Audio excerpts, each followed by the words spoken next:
Alors, bonjour à tous. C'est un plaisir encore d'être avec vous ce matin, surtout qu'il fait vraiment une belle journée. On est mercredi le 13 mai. On va continuer notre 12e capsule. Ça se trouve être la dernière de notre série Mon âme a soif. Récemment, on a traité du sujet de la foi qui est à les yeux de notre âme. Et on a traité aussi de sa manifestation extérieure, c'est-à-dire la réponse à ce que nous croyons. À travers Daniel 4, on a pu voir dans la relation que Daniel avait avec Nebuchadnezzar, que Nebuchadnezzar a appris la leçon la plus importante de sa vie, c'est-à-dire que Dieu résiste aux orgueilleux. Dieu résiste énormément aux orgueilleux, mais il fait grâce aux humbles. Et c'est une leçon pour nous aussi. À lundi, on a commencé à approfondir ce qu'était l'humilité, qui est un des principaux, caractères que Jésus recherche dans ses disciples. D'ailleurs, il dit dans Matthieu 5,5, « Heureux les humbles ». On pourrait traduire aussi « Heureux les doux de cœur ». On a sondé 3 fardeaux qui pouvaient être lourds sur nos vies et nous empêcher vraiment de goûter l'humilité telle qu'elle devait être. Il y avait le fardeau de l'orgueil et de l'amour de soi, l'égoïsme. Il y avait le fardeau aussi du mensonge, qui était la simulation, et le fardeau de la dissimulation, c'est-à-dire tout le maquillage et les artifices qu'on peut mettre pour ne pas être vu tel que nous sommes. Matthieu 11, 28, 30 nous dit « Venez à moi, hein, vous tous qui êtes fatigués et chargés, je vais vous donner le repos. » Et le repos, c'est vraiment la libération de ces fardeaux-là, définitivement. Alors, c'est pas quelque chose qu'on fait, c'est quelque chose que nous recevons de Dieu. Et ce matin, nous arrivons à la conclusion de la satisfaction de notre soif. Vivre pour Dieu et apprendre comment le faire.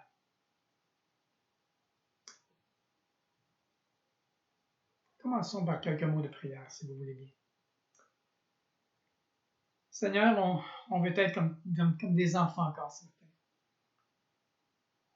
Nous nous humilions et nous nous abandonnons à toi.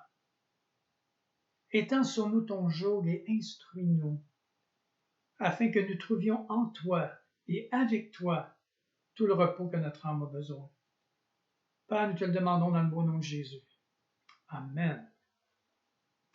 Alors, un de mes enseignants favoris, A.W. Tozer, dans son livre « À la recherche de Dieu », a dit une chose qui m'avait frappé il y a plusieurs années de cela. Il disait qu'un des grands obstacles qui empêchent les chrétiens d'avoir la paix intérieure est l'habitude courante de diviser la vie en 2 choses, en une partie sacrée et une partie profane. Et je m'étais posé la question quand j'avais lu ça, mais pourquoi c'est une entrave à la paix?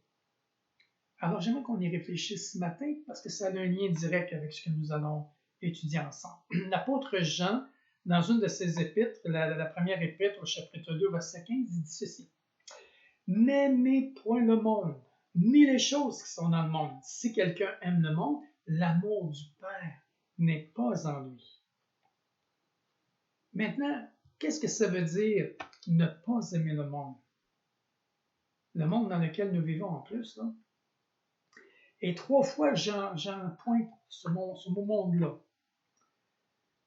Dans le fond, ce que Jean est en train de nous dire, c'est que le monde peut nous absorber entièrement. Entièrement. Quand il dit « n'aimez pas le monde », certains même peuvent voir une espèce de contradiction de ce qu'il dit en Jean 3,16, quand il dit « Dieu a tellement aimé le monde qu'il a donné son Fils ». Maintenant, dans l'Évangile, c'est parce que Jean s'adresse ou évoque, c'est-à-dire l'amour et le salut de Dieu pour tous les hommes. Tandis que dans l'épître dont il est question, il parle vraiment du problème de l'attachement au monde. Maintenant, pour vous et moi, quels sont ces attachements qui sont dangereux? On peut parler des plaisirs, on peut parler des passions et des poursuites du monde. Et elle revêt 3 choses importantes qui nous sont dites dans la parole. Il y a l'élément de la convoitise de la chair, autrement dit ce qui se rapporte au désir sensuel, la convoitise des yeux, c'est-à-dire l'envie de ce que nous voyons, et surtout aussi l'orgueil de la vie, qui est très caractéristique de notre époque, qui est tout le domaine de l'ambition, du paraître, de la gloire. Je veux qu'on me donne de l'importance. Je veux être important. Et les 3 peuvent sembler légitimes en soi, hein? mais les trois sont inimitié contre Dieu. C'est ce que Jacques va nous dire dans Jacques 4,4. Ne savez-vous pas que l'amour du monde est inimitié contre Dieu? Celui donc qui veut être l'ami du monde se rend ennemi de Dieu. C'est un choix à se rendre. C'est nous qui choisissons de se rendre ennemi de Dieu en choisissant le mauvais camp, parce que c'est deux camps différents. L'amour du monde est logiquement et spirituellement incompatible avec l'amour de Dieu. Logiquement, parce que Dieu et le monde exigent tout. C'est pour ça que c'est tout un ou tout l'autre. Et spirituellement, parce que s'unir au monde, c'est adopter un point de vue qui est complètement opposé à Dieu. Un homme ne peut pas aimer à la fois Dieu et aimer le monde. Pas les deux. On ne peut pas avoir un pied dans le monde et un pied avec Dieu. Ça, c'est la personne la plus malheureuse qui essaie de faire ça. Ça ne donne pas de résultat.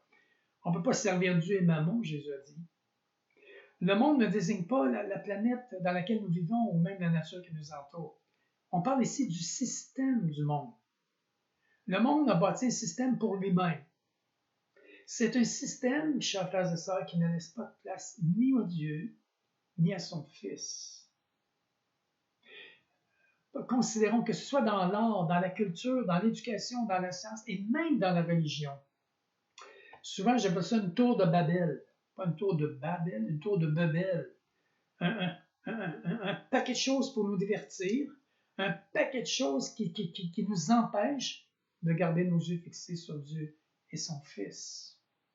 Dans l'Ancien Testament, il était dit, une des philosophies de l'époque, puis qu'on retrouve encore aujourd'hui, mangeons et buvons et marions-nous car demain nous mourrons. Autrement dit, amusons-nous, profitons-en, c'est court, là. Écoute, on va mourir bien assez vite.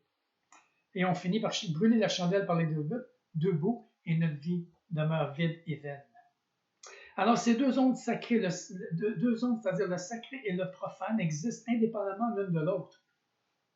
Et peuvent sembler, je dirais, spirituellement et moralement complètement incompatibles. Et c'est un peu à cause de ça qu'on peut avoir l'impression de vivre une vie qui est divisée et non une vie unifiée. En suivant Christ, nous habitons dans les deux mondes, le monde naturel et le monde spirituel. Notre monde naturel, c'est celui qui est soumis à la limitation de notre chair et, je veux dire, aux faiblesses de ce que nous sommes humainement. Tandis que la vie par l'esprit, ah là là, waouh, ça c'est ce qui est tourné vers Dieu. C'est la vie qui nous donne une réelle satisfaction. C'est la vie où nous sommes ses enfants, où est-ce qu'on réalise notre statut privilégié céleste et qui nous permet cette communion parfaite avec Jésus-Christ. Alors, on se retrouve avec deux séries d'actions en soi. Des actions qui sont sacrées, autrement dit celles qui nous donnent un sentiment de satisfaction et qu'on sait qui vont plaire à Dieu. On peut penser à notre vie de prière, notre lecture de la parole, notre vie de communion fraternelle, les moments où on peut témoigner de Jésus-Christ, les moments où on chante des louanges de l'Éternel. Tout ça découle de la foi et n'a aucun rapport avec le monde. Tandis que des actes séculiers qui font appel à notre vie quotidienne, à manger, dormir, travailler, s'occuper des besoins de notre corps, de l'entretenir, accomplir notre travail et nos responsabilités sociales, on a souvent l'impression, frères et sœurs, que ça peut être vu comme quasiment des pertes de temps. Ça peut être vu comme une dépense d'énergie et surtout des affaires tellement temporelles, tellement souvent vaines.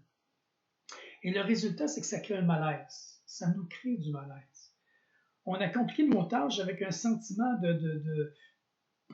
de légèreté, peut-être un peu à contre-cœur ou un peu frustré. C'est un peu comme si on essayait de marcher sur une corde avec les deux royaumes de chaque bord. Et finalement, on n'est jamais bien. On ne trouve pas la paix. Nos forces sont aussi réduites et nos perceptions sont confuses et surtout, nous perdons notre joie. Tout ça, c'est un piège.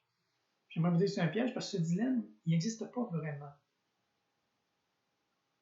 Regardons dans la parole de Dieu ensemble.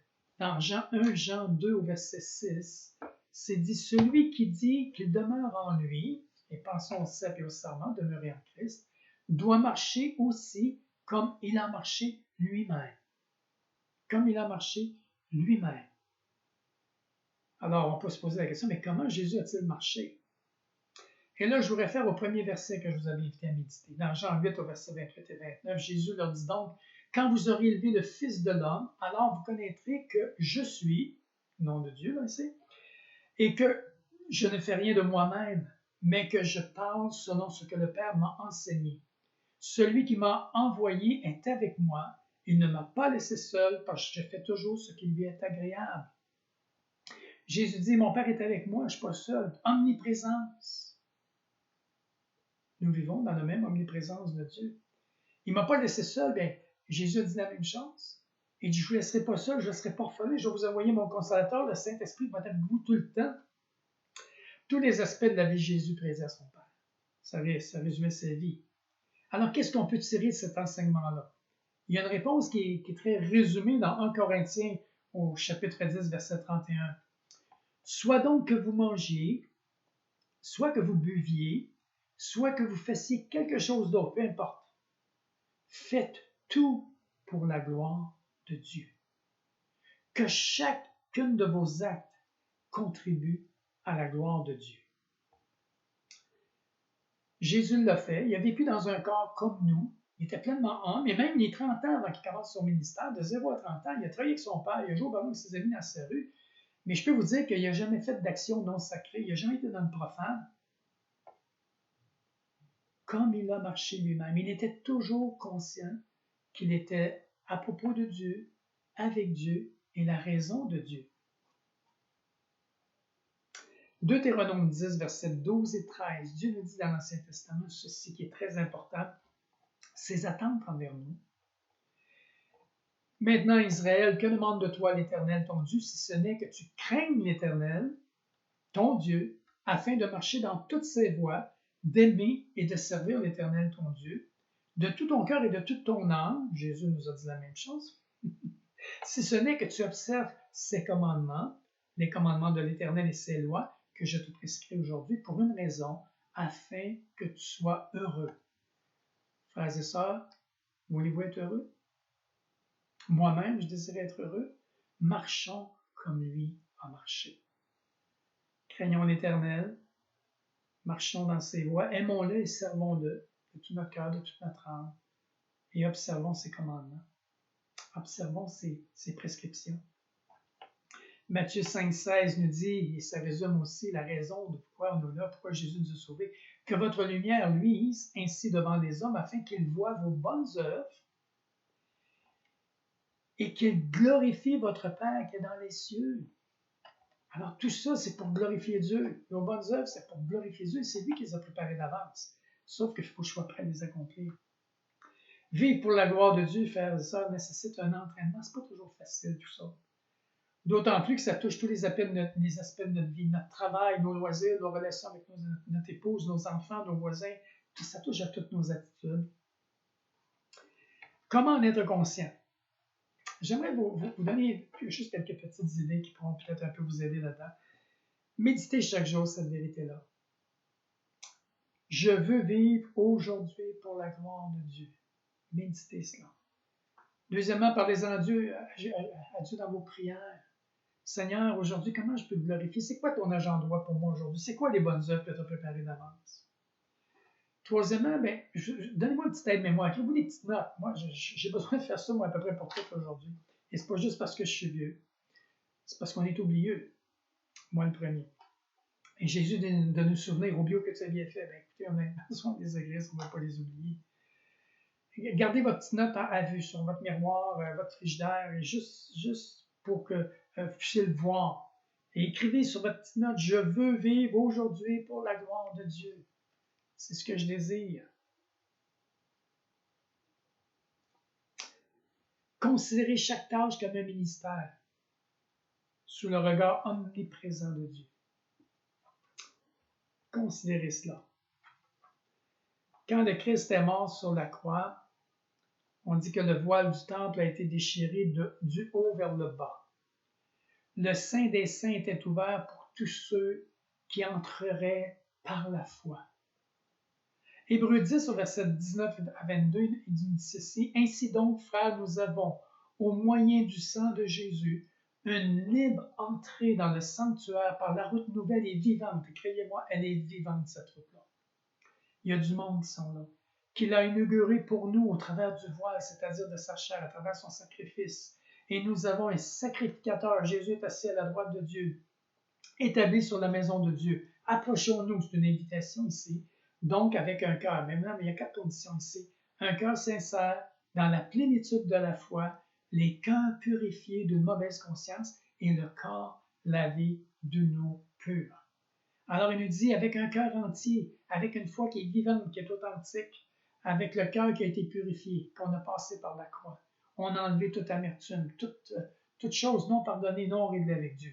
Parce qu'on peut penser qu'on ne peut pas entrer dans la présence de Dieu couvert de péché. On a besoin de pardonner, on a besoin d'être pardonné. Ça passe par la croix avant d'entrer dans le lieu très saint. Et laver, le corps lavé, c'est après l'autel des holocaustes, il y avait le lavoir avant d'entrer dans le lieu saint. Et ça, les sacrificateurs devaient se purifier. Alors le sang, c'est un peu comme si le sang de Jésus, c'était notre savon. Et après ça, c'est le rinçage. Et ça, c'est le Saint-Esprit qui nous rince de tout ce qui reste rien. Qui reste rien, qui n'est plus de tâche, qui n'est plus rien. C'est le travail du Saint-Esprit de nous révéler le péché, de nous révéler la justice de Dieu et la vérité. C'est important. Sans lui, on n'y arriverait pas. Sans Jésus, on n'y arrivera pas non plus. On a besoin des deux. Dans Jean 4, versets 21 à 24, Jésus parle à une Samaritaine et il dit ceci, c'est important pour nous. Femme, lui dit Jésus, crois-moi, là, viens, où ce ne sera ni sur cette montagne, ni à Jérusalem que vous adorerez le Père. Vous adorez ce que vous ne connaissez pas. Nous adorons ce que nous connaissons, car le salut vient des Juifs. Mais l'heure vient, et elle est déjà venue, où les vrais adorateurs adoreront le Père en esprit et en vérité. Car ce sont là les adorateurs que le Père demande. Dieu est esprit, et il faut que ceux qui l'adorent en esprit et en vérité. Dieu doit être adoré avec le cœur, en esprit et en vérité. Et notre culte spirituel peut lui être offert n'importe où. Et ça, c'est le grand privilège qu'on n'a pas besoin d'amener des animaux pour aller au temple. C'était compliqué avant. Aujourd'hui, c'est tellement simple. On vient tel que nous sommes dans l'humilité, dans la présence de Dieu. Jésus a ouvert le chemin pour nous. Alors que chacun demeure dans l'appel où il a été appelé. Et notre travail sera aussi sacré que l'œuvre du ministère. Que si vous étiez en train de faire les choses pour Dieu, et c'est le cas, vous êtes en train de faire les choses pour Dieu d'ailleurs, ce n'est pas ce que fait l'homme qui détermine si le travail est sacré ou pas, chère frère de ça. C'est pourquoi je le fais. C'est la raison, le moteur, pourquoi je le fais. Pour la gloire de Dieu. Notre travail sert de moyen de glorifier Dieu, dans le fond. Notre travail, c'est un peu l'excuse pour manifester la gloire de Dieu.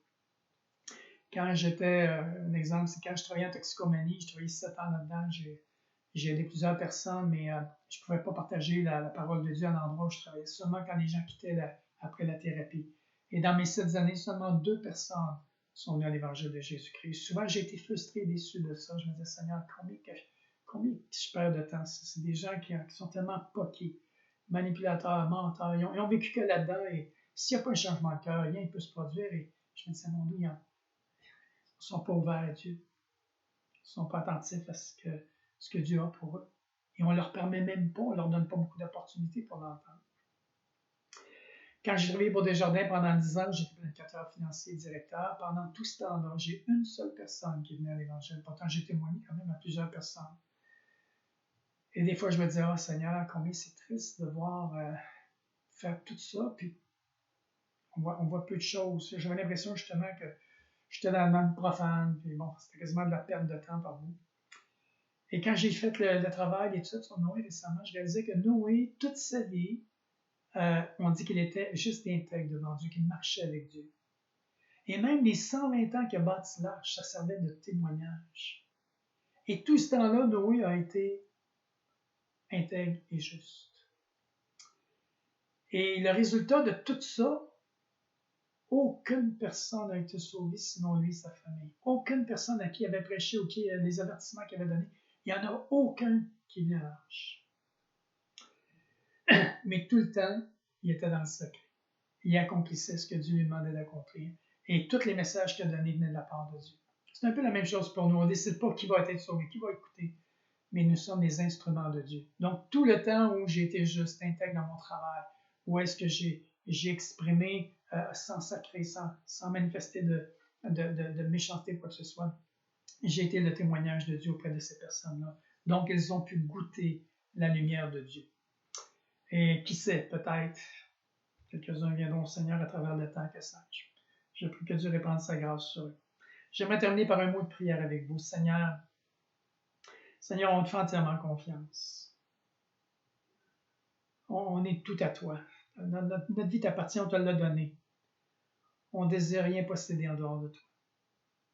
On veut constamment être conscient de ta présence et entendre ta voix. On veut l'entendre à travers ta parole, à travers la voix du Saint-Esprit, à travers nos frères et nos sœurs, à travers nos circonstances. Seigneur, on veut te dire aussi merci pour le repos que tu donnes à notre âme. Merci pour Jésus, pour ce repos. Nous voulons vivre pleinement par l'Esprit, afin que toutes nos pensées et tous nos actes de vie puissent être, en fin de compte, des actes d'adoration. Seigneur, qu'on puisse réaliser que toute notre vie est dans le secret. Nous te le demandons dans le beau nom de Jésus, ton Fils, notre Seigneur et Sauveur. Amen. Alors, je vous souhaite une très belle journée. Profitez du beau soleil. Que la grâce de Dieu vous accompagne en toutes choses.